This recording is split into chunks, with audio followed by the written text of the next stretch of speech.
Menurut Anda, siapa pemimpin Indonesia yang berhasil membawa Indonesia ke ranah kemajuan ekonomi tingkat dunia? Saya akan memberitahu Anda 10 nama pemimpin Indonesia itu. Mereka berhasil membawa Indonesia jadi lebih berkembang. Saya yakin beberapa dari mereka tidak pernah Anda dengar namanya. Mereka punya cara-cara cerdas dalam mengembangkan Indonesia. Saya yakin kamu akan setuju dengan nama-nama ini. Sebelum itu saya akan memberi Anda waktu untuk memikirkan 3 nama yang menurut Anda layak. Mari kita lihat apakah orang yang ada di pikiran Anda ada juga di jajaran 10 pemimpin jenius Indonesia. Saya akan sebut 1. Jokowi. Bagaimana menurutmu? Nanti akan saya jelaskan kenapa dia saya anggap pemimpin yang layak dan sukses pada eranya. Masih ada 9 lagi dan Anda akan mendengarnya dan setuju dengan saya. Bayangkan kamu sedang duduk di sebuah ruang makan sederhana. Di luar, radio tua masih memutar lagu-lagu lama tahun 60-an. Di sudut, ada foto-foto hitam putih pemimpin-pemimpin lama berdiri dengan pakaian dinas. Rapi, tegas, tapi penuh cerita yang belum pernah benar-benar kita gali. Salah satu dari mereka pernah membuat keputusan yang menyelamatkan negara ini dari krisis. Yang lain pernah duduk berjam-jam dalam ruang rapat IMF hanya untuk memastikan Indonesia tidak dipermalukan di mata dunia. Tapi siapa mereka? Dan kenapa nama mereka jarang disebut? Indonesia hari ini berdiri di perlintasan 2 dunia. Bukan negara miskin, tapi juga belum disebut negara maju. Kita tidak tertinggal, tapi belum juga jadi pusat ekonomi dunia. Tapi justru di tengah-tengah itulah kekuatan kita, jadi jembatan, jadi titik temu. Dan posisi itu tidak datang sendiri. Ia lahir dari rangkaian keputusan sulit, dari keberanian yang tak selalu disorot kamera. Kita sering kira ekonomi Indonesia tumbuh begitu saja, bahwa jalan tol dibangun karena dana cukup, bahwa investor datang karena kita kaya sumber daya. Padahal tidak sesederhana itu. Di balik setiap angka pertumbuhan, ada orang yang berjuang meyakinkan parlemen, bernegosiasi dengan dunia, menjaga citra negara sambil menahan tekanan di dalam negeri. Ada yang memilih jalan tak populer demi arah jangka panjang. Orang-orang ini tak selalu tampil di berita utama, tak punya jutaan follower. Tapi kebijakan mereka melahirkan efek jangka panjang yang kita rasakan hari ini. Mereka bukan hanya teknokrat, mereka negosiator, pemikir, dan arsitek ekonomi bangsa. Kita sebagai bangsa kadang pelupa. Lebih hafal nama influencer daripada orang yang menyelamatkan ratusan triliun anggaran. Kita lebih tertarik pada sensasi daripada strategi. Padahal sejarah ekonomi kita dibentuk oleh orang-orang yang kerja diam-diam tapi berdampak besar. Hari ini, aku ingin ajak kamu mengenal mereka. 10 tokoh yang tak cuma membangun ekonomi dalam negeri, tapi juga mengangkat reputasi Indonesia di mata dunia. Ada yang akademisi, ada politisi, ada pengusaha digital. Tapi satu hal yang sama, mereka mengerti strategi. Kita mulai dari seseorang yang tak semua tahu wajahnya, tapi hasil kerjanya kita nikmati tiap hari. Lalu kita lanjut ke tokoh yang membawa suara Indonesia ke meja Bank Dunia. Ke pemimpin yang menjadikan nikel sebagai alat negosiasi global, bukan sekadar tambang mentah. Sekarang saatnya kita duduk tenang. Dengarkan kisah mereka, lihat arah yang mereka tuju, dan renungkan. Bagaimana bangsa ini bisa sampai di sini, lewat pilihan-pilihan yang tidak mudah, tapi berani. Mari kita mulai. Bayangkan sebuah perjalanan panjang dari masa Orde Baru hingga era digital modern, di mana pemimpin dengan visi dan strategi berbeda berperan untuk mentransformasi Indonesia, dari ekonomi yang bergantung pada komoditas dan politisasi menjadi kekuatan global, dengan stabilitas makro, diplomasi dagang, infrastruktur modern, dana kekayaan negara, dan ekonomi digital.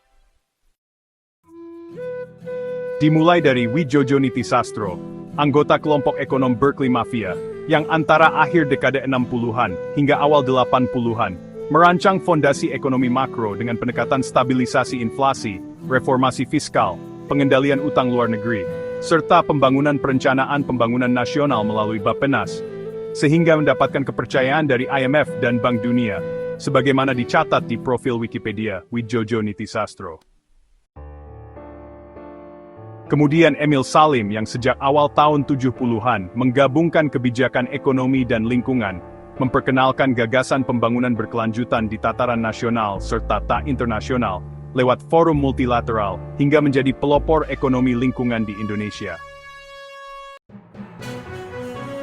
Lalu, Mari Elka Pangestu, Menteri Perdagangan periode 2004 hingga 2011, yang memainkan peran sentral dalam negosiasi perjanjian perdagangan bebas dan mempromosikan ekonomi digital Indonesia di forum WTO dan Bank Dunia, bahkan setelah menjabat sebagai Managing Director Bank Dunia 2020 hingga 2023 sesuai profil di Wikipedia dan laporan Lembaga Ekonomi Internasional.